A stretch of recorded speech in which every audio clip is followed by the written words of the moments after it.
Model और actor बनने के लिए जितने भी कैमरामैन हैं, जितने भी हाई प्रोफाइल जो आपको लेकर जाते हैं एक्टर्स बनने के लिए, बिस्तर गर्म करने पड़ते हैं। जबकि मेरी मम्मा की डेथ हुई तो तब मुझे घर से निकाल दिया गया कि मतलब हम तुम्हारे फैशन नहीं पूरे कर सकते, हम तुम्हें अफोर्ड नहीं कर सकते, तुम घर से जा सकती हो, तुम अपना फ्यूचर बना सकती हो। 13 ईयर्स मतलब 13 साल की एज में मेरी शादी हुई और शादी के 4 माह बाद मेरा खुला हो गया, मेरी मदर्स ने ले लिया ना।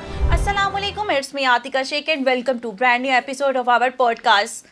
आज की पॉडकास्ट बहुत स्पेशल होने वाली है क्योंकि आप सबकी जो चाहने वाली हैं, अक्सर आप टिकटॉक या सोशल मीडिया पर देखते हैं तो हमारे सामने एक वीडियो खातून की आती हैं और अक्सर हम वो वीडियोस देखते हैं और हम अपने दिमाग में इमेज बना लेते हैं कि ये बंदी कंटेंट जो है उनका बहुत स्ट्रॉन्ग है, बोल्ड वीडियो बनाती हैं, लेकिन असल में उसकी बैक स्टोरी क्या होती है, असल में वो किस तरह की होती हैं, वो किसी को पता नहीं होता। तो आज की जो हमारी गेस्ट हैं वो हैं आयशा भट्ट। वेलकम आयशा भट्ट, कैसी हैं आप? जी थैंक यू सो मच। जी मैं बिल्कुल ठीक है, आप बताएं आप कैसी हैं? मैं बिल्कुल ठीक। आयशा, मुझे ये बताइएगा कि आप जो कंटेंट बनाती हैं, सबसे पहले मुझे ये बताइएगा इतना स्ट्रॉन्ग कंटेंट के पीछे क्या वजह है? ये मेरा शौक है और मैं अपने शौक से बनाती हूँ, मेरा पैशन नहीं है, शौक है। और हर बंदी का शौक होता है वायरल होना। और पहले मेरा शौक था कि मैं शोबिस में एज ए मॉडलिंग एक्टिंग के थ्रू जाना चाहती थी। तो अब मैंने सबको यही बताया कि जब मॉडल और एक्टर बनने के लिए जितने भी कैमरामैन हैं, जितने भी हाई प्रोफाइल जो आपको लेकर जाते हैं एक्टर्स बनने के लिए, बिस्तर गर्म करने पड़ते हैं, ये सारी चीज़ें जो थी ना मैंने देखा और मैंने देखा नहीं ये आगे नहीं बढ़ सकती। मैं मेरी मॉडलिंग का और मेरी एक्टिंग का शौक ख़त्म हो गया वहाँ पर। फिर उसके बाद मैंने अपनी जॉब करना स्टार्ट कर दी और मैं टिकटॉक बनाती थी। और ये मुझे शौक है कि नसीबो लाल के जो सॉन्ग है उस पर ज़्यादा मुझे शौक होता है कि मैं ये बिल्कुल जो जिस तरह लोग बोलते हैं या बकवास करते हैं मुझे उनसे कोई फ़र्क नहीं पड़ता। और टिकटॉकर पहले थी, बिजनेस वुमेन में बाद में बनी। बिजनेस वुमेन में बाद में बनी क्योंकि मैं जॉब करती थी और स्ट्रगलर हूँ, अभी तक स्ट्रगल कर रही हूँ। और मेरा शौक था कि मैंने एक दिन अपना नाम बनाना है। अगर एक मॉडल बन के नहीं बना सकती, एक एक्टर बन के नहीं बना सकती, तो एक बिजनेस वुमेन बनना चाहती हूँ। और मेहनत करने का मुझे पहले शुरू से ही शौक है कि मैं कुछ ना कुछ खुद करूँ, आगे बढ़ूँ, कि लोग मुझे पहचाने। ना कि औरतों का काम होता है घर के बर्तन धोना, वो भी काम होता है, हर चीज़ को लेकर चलना वो भी औरत का काम है। हर औरत जो है वो मजबूरी की तह पर भी आती है और कुछ शौक के तह पर भी आती है। और ये समझ लें कि पहले तो मेरा शौक था, अब मेरी मजबूरी है। कि अब मेरी ये मजबूरी है कि मेरा जो बिजनेस है उसको लेकर चलना। जितनी भी मैं ये कहूँगी कि मैं अपना एक्सपीरियंस उन लड़कियों को शो करवा रही होती हूँ कि जितने ये एक्टर्स या मॉडल बनने के लिए बाहर निकलती हैं, उनको क्या क्या फेस करना पड़ता है। तो मैं एग्जैक्टली मतलब स्ट्रेट फॉरवर्ड बोल देती हूँ कि ये चीज़ें ही ऐसी होती हैं। ठीक है आयशा, सबसे पहले तो हम आपसे पूछते हैं कि आप, जाहिर सी बात है आपकी भी एक फैमिली होगी, तो आपकी फैमिली में कौन कौन है, कितने सिबलिंग्स हो आप लोग, क्या है आपकी फैमिली में? हम मेरी 3 बहनें हैं, मतलब मुझे डाल के, और 3 भाई हैं। अच्छा। मेरी मदर्स नहीं है और मेरे फादर हैं।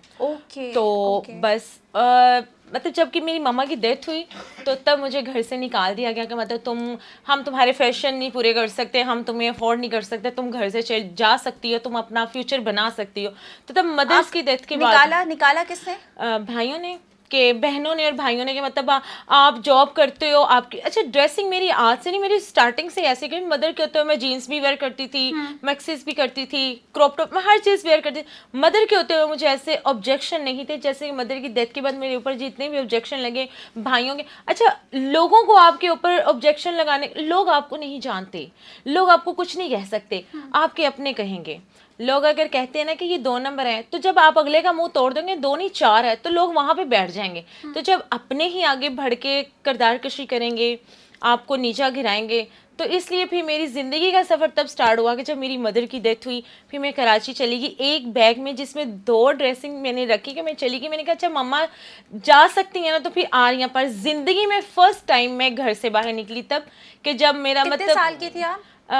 ये आज से आप 8 साल पहले की बात लगा लें कि मतलब कि मेरी जब छोटी एज में मेरी मामा बीमार रहती थी, काफ़ी बीमार रहती थी। तो जब मामा ने कहा कि मैं अपनी, एक होता है ना कि माँ बाप का बच्चे एक लाडला होता है, वो मैं एक लाडली थी। तो छोटी सी एज में मदर ने मेरी शादी कर दी कि मतलब मेरी बच्ची की शादी मेरे होते हुए हो जाए, इसको दुनिया का कुछ फेस करना पड़े। ऐसे जब तक हम सर पर हैं तो लड़कियों की, स्पेशली लड़कियों को इस तरह से प्रेशराइज किया जाता है कि हमारी ज़िंदगी है और हमारी ज़िंदगी तक शादी हो जाए तो बेहतर बेहतर है अक्सर लड़कियों माँ के? बाप के भी किए हुए फैसले गलत हो सकते हैं, बट बात होती है नसीब की।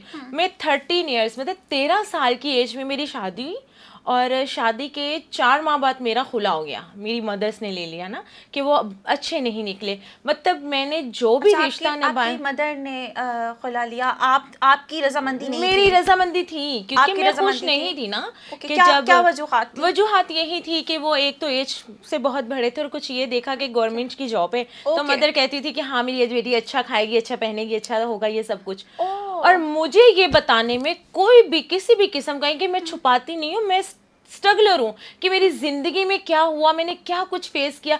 तो उसके बाद भी मेरी मामा कहती कि हाँ इसका खुला हो गया, तो मेरी मदर मुझे गले लगा के रो रही हैं, तो मैं हंस रही हूँ। मामा कहती कभी ऐसे हुआ करता था कि जब तलाक का नाम लिया जाता था ना, तो मतलब बादल रेड हो जाते थे, तो ऐसे, तो मैं हंस रही, मैं ऐसा तो कुछ भी नहीं हुआ।